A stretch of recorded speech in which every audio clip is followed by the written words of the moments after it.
Hello, my viewers and my dear students. I am Miss Rachna Chakraborty and I welcome you to my channel Easy English Education.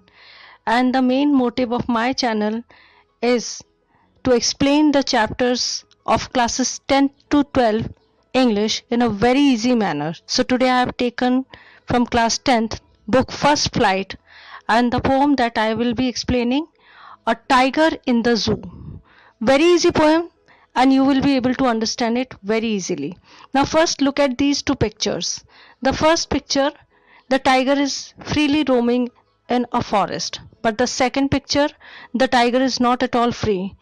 He is in the zoo, not free, and his freedom is curtailed. So the theme of the poem is, the poem contrasts a tiger in the zoo with the tiger in its natural habitat.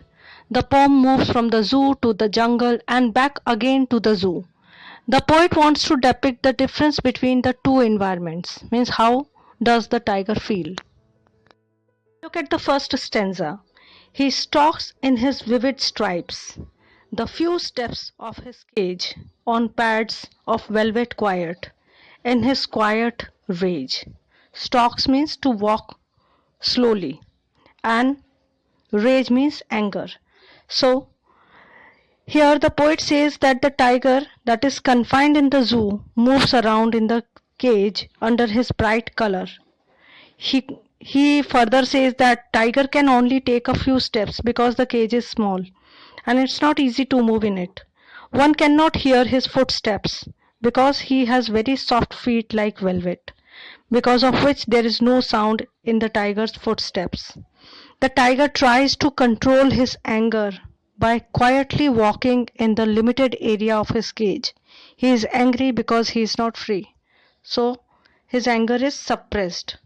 Now the second stanza, you see, he should be lurking in the shadow, sliding through long grass near the water hole where plump deer pass. The poet is moved to pity for the tiger. He says that zoo is not the right place where the tiger should be. Rather, he should have been in the jungle moving quietly in the shadows near some water sources and waiting for the healthy deer to pass that way. So mainly we have seen that the tigers, they roam about in the jungle freely and they keep themselves hidden near the water bodies so that they can catch the deer easily. Plump means fat. Healthy deer they could catch easily. But being in the zoo, they are completely dependent on the caretaker. So the second stanza, the tiger is shown in the forest. The third stanza, it's written, he should be snarling around houses at the jungle's edge, baring his white fangs, his claws terrorizing the village. Firstly, I will tell you the meaning. Snarling means showing anger, growling, roaring. And fangs are the terrible, long, dangerous teeth of the tiger. So mainly it is said that poet wants to say that if the tiger would have been completely free, he would have snarled around, he would have growled and roared around the houses located at the outskirts of the forest, means near the village. He would terrorize people with his sharp teeth and claws. He would create terror among the people. This is completely understood that tiger is a carnivorous animal and people they are scared of the tiger. So how do they scare them? By showing their long teeth, which are terrible. Now the fourth stanza. But he is locked in a concrete cell, his strength behind bars, stalking the length of his cage, ignoring visitors. Means now the poet comes to the reality of the tiger that is inside the cage. He says that tiger is as locked in the prison, means in a cage. So his ferocious personality cannot hurt or harm anyone. So he is just ignoring the visitors because he knows that he is powerless, he is restricted. Therefore, he never tries to terrorize the visitors. Now, the last stanza, stanza 5. He hears the last voice at night, the patrolling cars, and stares with his brilliant eyes at the brilliant stars. So, it has sparkling eyes and it's looking at sparkling stars. Still, the tiger is in the zoo. So he cannot come out, but he is completely helpless and he can only look at the bright, beautiful stars, shining stars.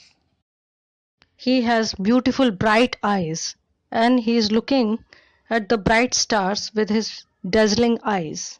So his helplessness is visible and he cannot go out and enjoy the beauty of nature. He cannot roam about in the forest.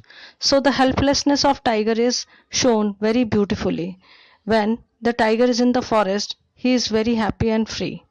So he hears the last voice at night, the patrolling cars.